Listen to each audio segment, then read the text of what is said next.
Selamat datang di podcast Bagi Horor.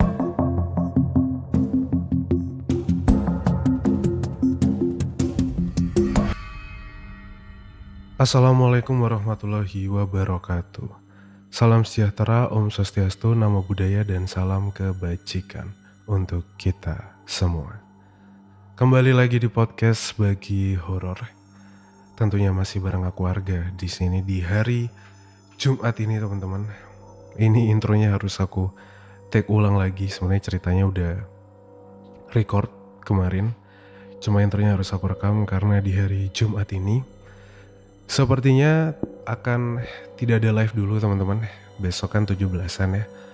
Hari ini malam ada acara dan sepertinya tidak bisa menemani kalian dulu, teman-teman, di hari Jumat ini. Gak bisa live. Dan kemarin hari Kamis malam Jumat, waktu kita live, ada gangguan yang lumayan menurutku. Dan tapi kemarin sumpah aneh banget malam Jumat itu. Kalau kalian lihat replaynya di menit berapa ya, itu udah dicerita-cerita menjelang akhir deh kalau gak salah. Udah deket-deket akhir. Tiba-tiba ada satu foto yang kayak ketarik, kayak dar gitu, ditarik. Masalahnya itu foto tipis banget, enteng. Harusnya kalau emang lemnya lepas, jatuhnya santai aja gitu. Sedangkan ini jatuhnya kayak crack, ada yang ngelepas. Ya tapi gak tahu juga sih. Semoga nanti cuplikannya bisa aku upload ya. Nanti aku cari dulu, terus aku nanti bikin konten untuk cuplikannya. Jadi malam ini tidak bisa live dulu, teman-teman, hari Jumat ini. Tapi biasanya kita live hari Senin sampai Jumat ya, jam 9:30-an. Ya 9:30 di YouTube, di podcast Bagi Horor di YouTube, serta di TikTok di @argases. Kita bercerita seram di live. Nah, hari ini ada cerita, teman-teman, dari Mbak Luciana. Mbak Lucy ini beberapa kemarin sudah mengirimkan cerita dan beberapa kali hadir juga di live, udah sering hadir. Kemarin mengirimkan cerita soal apa namanya, tempat kayak BLK gitu loh. BLK itu apa kemarin ya? Apa BLK? Aku lupa singkatannya BLK apa lagi. Pokoknya kemarin ada cerita. Dan sekarang Mbak Lucy kembali mengirimkan cerita soal hotel, tempatnya training dulu. Kita akan bacakan cerita dari Mbak Lucy sebentar lagi. Tapi sebelumnya buat yang belum follow podcastnya, podcast Bagi Horor dimanapun platform kalian sedang mendengarkan, jangan lupa di follow, jangan lupa di favorit, atau jangan lupa di bintang 5. Serta di YouTube, teman-teman, aku minta bantuan kalian, jangan lupa untuk di subscribe, bantu podcast Bagi Horor pengen bisa nyentuh 100.000 tahun ini. Semoga kesampaian, semoga di YouTube-nya podcast Bagi Horor, atau linknya ada di bio. Jangan lupa di subscribe ya, teman-teman ya. Oke, langsung aja kita masuk ke cerita untuk hari ini. Pasang headset kalian, tutup pintu, matikan lampu. Podcast Bagi Horor siap membagikan ceritanya. Selamat mendengarkan. Cerita Hotel Training. Assalamualaikum warahmatullahi wabarakatuh. Hai Arga, ini Luciana lagi. Kali kedua mengirimkan cerita. Sekarang ini aku pengen cerita soal hotel tempatku training dulu. Jadi dulu setelah lulus SMK, aku disuruh merantau, ikut saudara di Malang. Selama di Malang, aku sempat ikut kursus perhotelan, setara D1. Jadi cuma setahun doang. 6 bulan materi, 6 bulannya training di hotel. Kejadian ini terjadi di tahun 2006. Berasa sepuh banget jadinya ya. Jadi selama 6 bulan training ini, aku dipindah-pindahkan. Sempat jadi waitress di restoran, pernah di front office, dan yang terakhir jadi kru housekeeping. Hotel tempatku training kala itu hotel bintang 3. Tapi aku gak bisa sebutin ya nama hotelnya apa. Pengalaman pertama saat aku jadi waitress, kebetulan dapat shift 2 yang mulai dari jam 3 sore sampai jam 10 malam. Seingatku, aku belum lama jadi waitress di restoran. Tapi aku lupa tepatnya. Jadi setelah maghrib, kami mendapat pesanan untuk mengantarkan makanan di kamar yang biasa disebut room service. Kamar yang dimaksud ada di lantai 3. Denah lantai 3 itu separuhnya hanya berisi lorong-lorong. Dan di ujung lorong ada ballroom yang biasa untuk tempat nikahan. Sedang restoran itu ada di lantai 2. Jadi karena hanya naik satu lantai, aku dan seorang teman akhirnya memutuskan untuk naik lewat tangga dan keluar lewat pintu yang bertuliskan staff only. Hal yang mengejutkan, kala itu nampan yang berisi makanan di bawah teman dan aku yang membuka pintu staff only yang lumayan berat. Saat membuka pintu, tepat di hadapanku, aku melihat seorang wanita dengan dress putih selutut, rambut panjang sepinggang yang digerai, tanpa alas kaki, berjalan memunggungiku dengan menyeret sebuah kursi di belakang tubuhnya. Bulu kuduk langsung meremang, jelas, dan tanpa kata aku hanya kembali menutup pintu. Temanku heran dan bertanya kenapa, pintunya kok ditutup lagi. Aku tak mengatakan yang sebenarnya, jadi hanya mengatakan ada yang lewat. Selang beberapa menit saat pintu kembali kubuka, wanita tadi tak ada. Sudah menghilang tanpa jejak. Tamu hotel sepertinya nggak mungkin ya. Cerita kedua terjadi kala aku kembali jadi waitress setelah dipindahkan dari front office. Kejadiannya saat hari menjelang maghrib. Kala itu, salah satu senior itu mengatakan untuk membawa linen kotor ke laundry yang berada di B1. Jadi sembari menggendong semua kain dari restoran, aku turun ke B1. Setelah selesai, aku keluar dari laundry dan bermaksud kembali ke restoran menggunakan tangga di bagian belakang yang melewati bar. Tepat saat aku jalan, mataku menangkap jelas sosok seniorku yang ada di restoran. Dia mengenakan seragam waitress yang berompi hijau dengan rok sepan hitam selutut. Terus refleks kan, aku panggil namanya. Mbak Putri, Mbak. Anehnya, sosok yang kupanggil Mbak Putri itu tetap saja berjalan tanpa menoleh. Kayak gak ngedenger panggilanku sama sekali. Mbak Putri, tungguin. Kembali aku meneriaki seniorku tersebut. Tapi sosok itu tetap berjalan dan dia menuju lift. Saat melihatnya masuk ke dalam lift, tentu saja aku segera berlari untuk menyusulnya. Untung masih keburu. Aku segera memencet tombol lift agar pintunya kembali terbuka kan. Kala itu, pintu lift sudah nyaris tertutup nih. Hampir ketutup. Hanya tinggal 2 sentian mungkin. Dan terlihat jelas sosok senior yang kupanggil Mbak Putri itu sedang berdiri di dalam lift. Hanya saja kala itu aku gak sempat ngelihat wajahnya. Hanya melihat bagian dada ke bawah. Jelas dia mengenakan seragam dengan rompi hijau dan rok sepan hitam. Pintu lift tiba-tiba kembali terbuka, lebar. Dan sosok Mbak Putri yang tadi sempat kulihat sedang berdiri di dalam lift, lenyap tanpa jejak. Aku yang kebingungan sempat masuk ke dalam lift dan memanggil-manggil nama Mbak Putri. Seperti orang bodoh untuk memastikan tak ada orang di dalam lift. Saat sadar, tanpa aba-aba segera aku berlari ke lantai 2 dengan panik. Sesampainya di restoran, beberapa senior yang melihatku berlari itu bingung. Mereka tanya, kenapa? Kok lari-lari? Ada apa, Lus? Mbak Putri mana?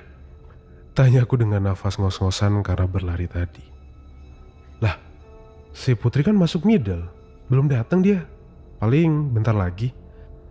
Begitu kata salah satu senior yang membuatku bengong. Lah, tadi aku lihat kok ada Mbak Putri di basement. Terus aku panggil-panggil gak nyaut. Bablas aja jalan masuk ke lift. Jelas banget kok dia masuk lift. Pas tombol lift tak pencet, terus lift kebuka, Mbak Putrinya hilang. Ceritaku mencoba menormalkan nafas. Ngelindur ya Lus. Orang si Putri belum datang kok. Kata salah satu senior sembari melempar serbet yang niatnya tadi mau dilipat ke arahku. Akhirnya aku diam sembari berpikir. Selang 10 menitan saat itu, Mbak Putri datang. Dia benar-benar baru datang. Terus siapa yang tadi aku lihat di basement? Nah, cerita ketiga. Sekarang kita ke cerita ketiga. Ini waktu aku jadi kru housekeeping. Nah kebetulan karena udah dianggap senior nih, jadi karyawan housekeeping hotel tersebut menginstruksikan untuk nunggu di kamar 105. Jadi aku disuruh nunggu di 105 yang kebetulan letaknya ada di paling pojok. Aku disuruh menunggu perintah selanjutnya melalui walkie-talkie dengan 2 orang anak magang SMK. Lantai 1 di hotel ini itu bisa dibilang sepi dan kesannya tuh lembab gitu. Karena hanya ada lorong-lorong yang di kanan kirinya terdapat kamar-kamar. Hampir semua kamar yang ada di hotel ini berbentuk seperti huruf U. Aku ingat hari itu hari Minggu. Jadi tamu yang check out biasanya kebanyakan siang. Menunggu jam maksimal check out jam 12 siang. Sambil nunggu nih di kamar 105, kedua anak SMK itu menonton TV. Sedang aku berbaring telungkup di bawah. Rasa ngantuk itu tiba-tiba nyerang. Ngantuk banget. Gara-gara semalam tuh aku begadang. Maklum, kala itu internet masih jadi barang mahal. HP ku bahkan masih Nokia 3315 kalau nggak salah. Jadi biasanya aku memanfaatkan kuota malam menelpon murah khusus untuk sesama provider. Jadi paketannya itu masih paketan telepon murah lah. Akhirnya aku pesen sama mereka untuk membangunkanku kalau ada panggilan dari senior. Jadi aku menjamin mata tuh. Karena udah saking gak tahan yang ngantuknya. Sayangnya hanya sebentar saja aku merasa terlelap. Karena telingaku mendengar seseorang memasuki kamar. Anehnya 2 juniorku ini gak bergeming. Mereka masih tetap asik nonton TV.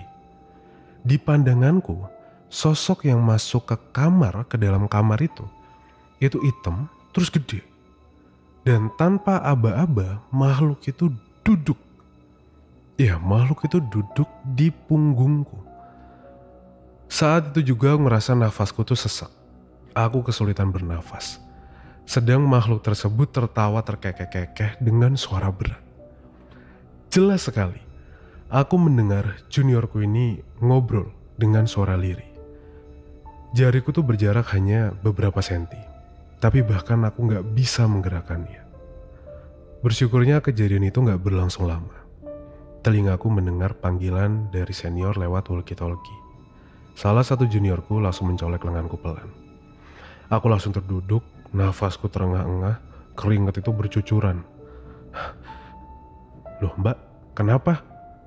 Tanya salah satu dari mereka. Aku hanya menggeleng.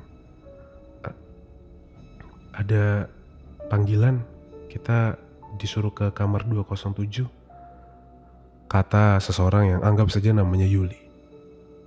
Iya, aku juga dengar kok. Ayo langsung ke sana, jangan lama-lama. Kataku kala itu buru-buru bangun dan beranjak pergi. Saat aku akan menutup pintu kamar, aku mendengar jelas suara tertawa berat yang kesannya itu mengejek. Biarlah, biarkan makhluk itu tertawa puas.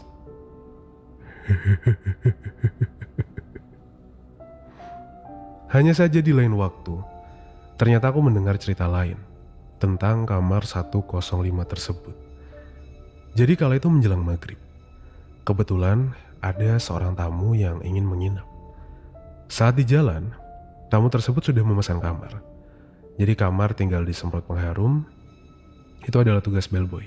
Tapi karena bellboynya sedikit penakut, dia mengajak anak magang yang waktu aku datang. Dia udah selesai magangnya. Jadi berdua bellboy sama anak magang tersebut jalan ke kamar 105. Sesuai SOP, ada atau tidak ada tamu di kamar, semua kru hotel harus menekan bel terlebih dahulu. Jadi saat bel akan ditekan, ternyata bel itu sudah berbunyi lebih dulu. Tentu saja hal itu sudah membuat nyali yang dari awal sudah gak seberapa, makin bikin mental kocar-kacir. Akhirnya kaburlah si anak magang ninggalin bellboynya sendirian. Tapi walau takut, bellboy itu mencoba memberanikan diri untuk nyemprot pengharum ruangan. Waktu buka pintu kamar, dia katanya ngelihat sosok hitam di pojok ruangan. Dia tidak tahu seperti apa. Hanya saja katanya seperti asap, tapi sedikit lebih tebal. Jadi setelah dia menyemprot pengharum ruangan, bellboy tersebut segera menutup pintu kamar, lari kabur. Bahkan kaburnya dia diiringi juga suara tawa berat, yang mungkin bisa aja mirip dengan tawa yang kudengar. Itu ceritaku saat training selama 6 bulan di hotel bintang 3 yang ada di kota Malang. Entah saat ini masih ada atau tidak hotel tersebut, aku juga tidak terlalu tahu. Tapi untuk hotel kedua, tempatku training selama 3 hari untuk menjadi waitress sampai saat ini itu masih ada. Berdiri kokoh dan lumayan terkenal.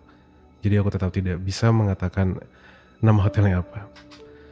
Ceritanya, kursus perhotelanku sudah selesai. Beberapa hari aku rajin baca koran di bagian lowongan pekerjaan. Saat melihat ada lowongan pekerjaan untuk posisi waitress, asisten chef pastry, dan beberapa posisi lain, aku segera mengirimkan lamaran yang kala itu menggunakan PO Box. Jadi aku sama sekali tak tahu tempat apa yang membutuhkan karyawan di beberapa posisi. Selang beberapa hari, aku dapat telepon untuk mengharuskanku mengikuti walk interview di hotel itu di jam sekian. Dulu aku udah pernah datang, bahkan masuk juga belajar di sana sama teman-teman kursusku seangkatan. Kala itu istilahnya studi tour. Kalau sekarang mungkin disebut outing mungkin ya. Ya sama sih kayak. Dulu aku SMA juga namanya studi tour. Aku warga sendiri ya maksudnya ya. Oke, kita lanjut ceritanya. Pertama kali aku datang, masuk dan berkeliling di hotel tersebut, kesan pertamaku suram. Jadi hotel itu menggunakan penerangan yang hampir semuanya remang-remang. Jadi kesannya itu suram terus singup gitu. Karena di beberapa ruangan, aku melihat benda-benda lama dipajang. Tak jauh beda dengan museum. Bahkan di salah satu sudut, aku melihat ada baju zirah, tombak, perisai, juga pedang yang dipajang. Membuatku bergidik ngeri dan merinding saat itu. Seingatku dulu, aku juga pernah melihat benda yang mirip wayang golek, tapi dengan kayak kostum Cina gitu. Ada banyak, diletakkan di lemari kaca dan dipajang di kanan kiri pintu keluar untuk menuju sebuah lorong yang mengarah ke restoran kalau nggak salah. Ternyata di hotel ini ada banyak cerita horor juga di antara para karyawan. Aku hanya training di sana selama 3 hari, sebelum ditempatkan di kafe yang ada di Jalan Ijen. Tapi sudah mendapat banyak cerita horor.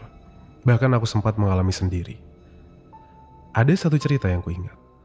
Saat itu, karyawan yang masuk shift atau datang jam 5:30 sampai di hotel. Di tempatku, di restoran, ruang loker dan restoran tempatnya bekerja harus berjalan mungkin jaraknya kurang lebih 500 meteran lah. Melewati lorong, ruang meeting, taman. Taman ini sunyi banget rasanya. Nah, karyawan ini waktu lagi jalan menuju ke restoran, dia ketemu sama salah satu housekeeping yang membersihkan taman. Sempat disapa, tapi orang tersebut hanya mengangguk sembari meneruskan menyapu. Saat dia melewati taman lain, kembali ketemu sama orang yang sama, dengan posisi yang sama, masih nyapu. Pikirannya mulai bertanya-tanya, apa bisa? Apa mungkin? Dan saat dia meneruskan berjalan kembali, di depan dia ketemu lagi orang yang sama dengan posisi yang sama, nyapu. Tentu saja karyawan tersebut kalang kabut langsung kabur lari menuju restoran. Bertemu orang yang sama sampai 3 kali, tapi di tempat yang berbeda. Untuk ceritaku sendiri, entah mengapa kejadiannya selalu dekat saat maghrib. Tapi kala itu terjadi setelah maghrib. Salah satu senior di restoran menyuruhku untuk membawa linen kotor ke laundry. Hampir mirip dengan kejadian di hotel pertama. Bedanya, ruangan laundry kali ini ada di lantai 4, bukan di basement. Berangkatlah aku kan menuju ke ruangan laundry. Sebelum berangkat dengan linen kotor yang kubawa dengan kupeluk, salah satu senior memberitahu untuk lewat hall aja lebih dekat. Setelah memberitahu arah, berangkatlah aku menuju tangga lebar yang ke arah hall. Aku jalan pelan, karena beban yang kubawa itu lumayan lah. Saat melewati hall gelap yang di sepanjang pinggir hall itu ada pintu kaca, ada jendela kaca juga. Tepat saat ada di pertengahan hall, kebetulan di sebelahku itu ada pintu kaca. Tanpa aba-aba, pintu kaca tersebut tiba-tiba handle-nya itu gerak-gerak. Kayak ada orang yang gerakin tapi buru-buru pengen keluar. Ngerti gak? Kayak pengen buru-buru keluar. Kaget, jelas lah kaget. Aku sempat berhenti, diem, menatap handle pintu hall yang gak lama setelah itu diem. Pikiranku kala itu jangan-jangan ada yang kekunci di hall. Dan apa yang kulakukan? Ya bener, ngintip di kaca yang ada di pintu tersebut dan memastikan ada orang terkunci atau enggak. Sedetik, 2 detik, gak ada apa-apa. Dan aku memutuskan kembali berjalan menuju laundry. Sembari jalan, pikiranku mulai menyadari ada hal janggal yang baru terjadi. Hanya saja aku masih bingung, hal janggal apa ya? Sampai di tempat laundry, baru aku menyadari apa itu. Ya, aku baru menyadari kalau hall yang tadi kulewati, tadi itu terkunci, gelap, dan gak ada orang sama sekali. Terus yang gerakin handle pintu kayak pengen keluar tadi, siapa dong? Bahkan aku menyempatkan mengintip lagi, tapi gak ada orang sama sekali. Terus apa? Bukan siapa ya, tapi apa yang gerakin handle pintu hall tadi? Itu aja ya Arga, kayaknya juga udah panjang banget untuk cerita Bulan Hantu.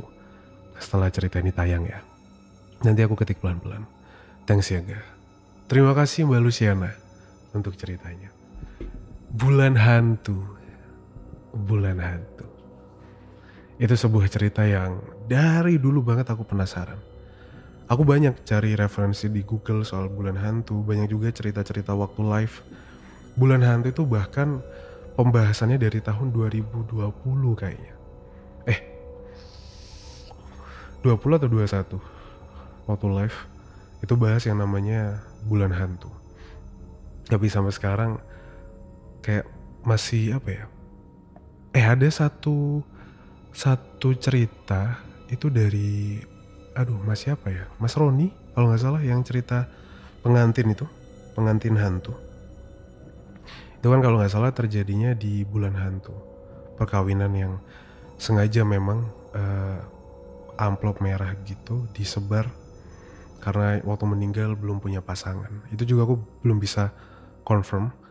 Maksudnya kan banyak pendengar dari Taiwan, dari Malaysia, dari Singapura, banyak yang ada gitu festival Bulan Hantu ini ada. Tapi aku belum dapat pastinya seperti apa sih festival Bulan Hantu dan kenapa ada festival Bulan Hantu.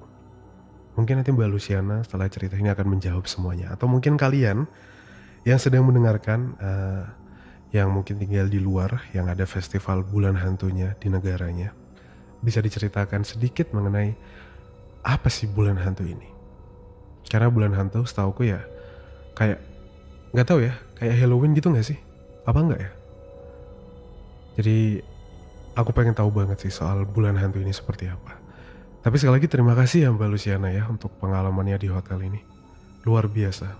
Sebuah pengalaman yang luar biasa. Aku selalu bilang ya, tempat yang menyeramkan adalah tempat di mana banyak tempat-tempat yang jarang terjamah oleh manusia. Kayak di tempat-tempat mall, itu kan ketika malam sepi gitu, gak ada orang sama sekali kan. Sekolah, terus hotel ini termasuk ya banyak lorong-lorong yang orang lewat situ paling nggak sering gitu, nggak rame juga ya kan. Jadi pasti banyak cerita-cerita horor dari tempat seperti itu.